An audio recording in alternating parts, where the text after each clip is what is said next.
Well, the massive stimulus plan on its way to passage in the Senate today might have died if 3 Republicans had not crossed party lines in the Senate to save it. One of those senators is Senator Arlene Specter of Pennsylvania. He joins us live this morning from the Capitol. Good morning, Senator. Good morning, Megan. All right, so I have to ask you about this news we've been talking about all morning, and this is this health care business that's been put in this bill. According to Bloomberg, the bill allocates more funding to this health care program than it does to the Army, Navy, Marines, and Air Force combined.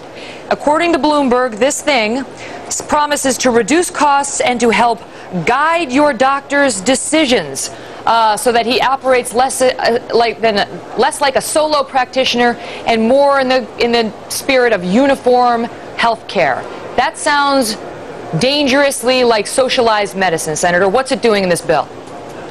Well, it is intended to provide technology, and you may rest assured, Megan, that we will not allow that provision to be broadened to look to the government to make decisions on what the treatment is or to be a coordinating faction, but just to provide information on technology. And listen, one of the big problems with this bill, which I cited at the very outset, the first question I asked President Obama when he came to speak to the Republican senators is, why the rush? Why are we wedded to February 13th? We have not followed regular order, and this is one of a number of provisions which has popped up that we have to revise and be very careful about. So you do want to take a second look at this. You do think a revision may be in order if, in fact, as this report claims, the bill creates, and I quote, a national coordinator of health information technology designed to monitor your treatments to make sure your doctor is doing what the federal government deems appropriate and cost-effective. I know you've been through the healthcare system more times than you'd like. You don't want the federal government monitoring what your doctor does and whether it's appropriate and cost-effective, do you? We are not going to let the federal government monitor what doctors do. We fought that out with the Clinton health care plan more than a decade ago when I had the famous chart which showed the complexities of it. We're not going to put the government between the doctor and the patient under any circumstances. And Bloomberg has pointed out a potential problem, and there will be clarification to avoid having the government meddle in what doctors do. Senator, who put this in there? I mean, this health care, as you know, is a huge, huge issue in this country. It's a huge voting issue. You get tons of calls when a bill comes up in the Senate. How could something as important as this have been stuck in this bill and tried to be crammed down the throats of the American people in a way where even the president is threatening us with economic collapse if you guys don't sign off on it instantly?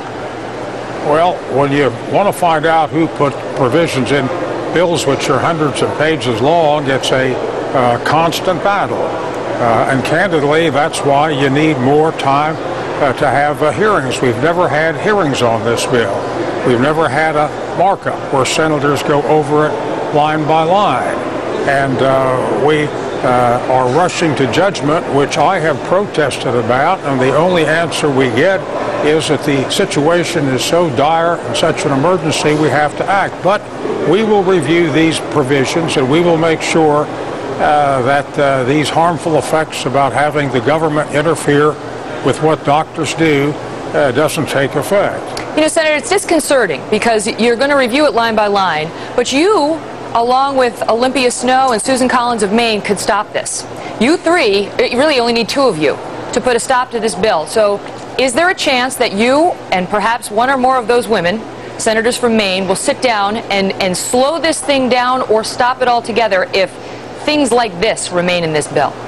We can be sure that provisions like this do not have the harmful effects which you have mentioned.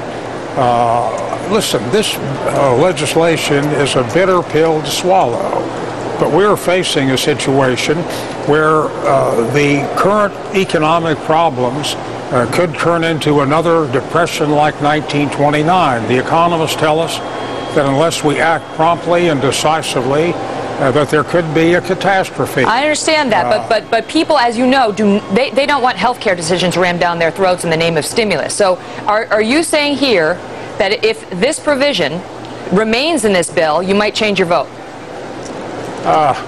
We will get this provision clarified. I've made a commitment, Megan, and I'm not going to go back on my word and on a commitment. But when we find problems of this potential, we can cure them without upsetting the whole apple cart. Well, it'll be interesting, and I know you always give it to us straight, and so I'd be interested to find out who's behind it. According to the report, this is the brainchild, most likely, of Tom Daschle, who was going to be our Health and Human Services Secretary, but basically got bounced because of his tax problems. But it looks like it's a page directly out of his book, so I'd be interested to find out who's behind it. Whosever idea is, it's a bad idea, and we'll get it corrected. Senator Arlene Specter. I just wish we could correct a lot of other things, too. We'll get it corrected. Well, get on it. Come on. You're a U.S. Senator. Do that and get back to us. Okay. It'd be a pleasure to get back to you, Megan. I'll do that. Thank you, sir. Always nice speaking to you. Good talking to you. Thanks. All the best.